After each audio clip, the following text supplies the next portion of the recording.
Përballë rrezikut të zjarreve gjatë verës për shkak të temperaturave të larta, kryeministri Edi Rama premton një pak shpërblim për ata që luftojnë me flakët. Unë kam propozuar qeverisë që të gjitha forcave që i përkasin Ministrisë Mbrojtjes dhe të përfshihen në këtë proces të shpërblehen me një herë, jo në fund, me një pagë ekstra.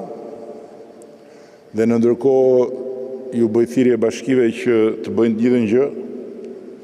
për trupat e tyre në territor dhe ta bëjnë këtë me një herë, pa pritur që të mbarojë gjithë beteja,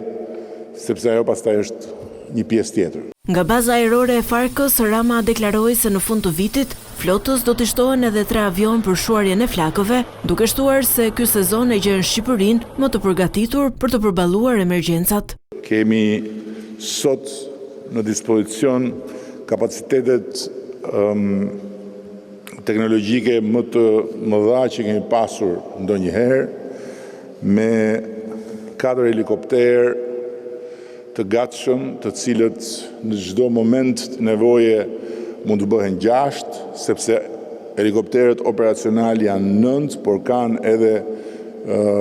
misionet të tjera, si misionet e shpëtimit. Kemi mbyllur procedurën për 3 avion, të cilët do të vinë në fund vitit, por në ndërkohë dhe do të jenë provën e shtetit shqiptar. Ndërsa ministri i Brendshëm Besfort Lamallari paralajmëroi se autorët e zjarrvënieve të qëllimshme do të përballen me dënime deri në 15 vite burg, duke theksuar se çdo akt i tillë përbën kërcënim jo vetëm për natyrën, por edhe për sigurinë kombëtare.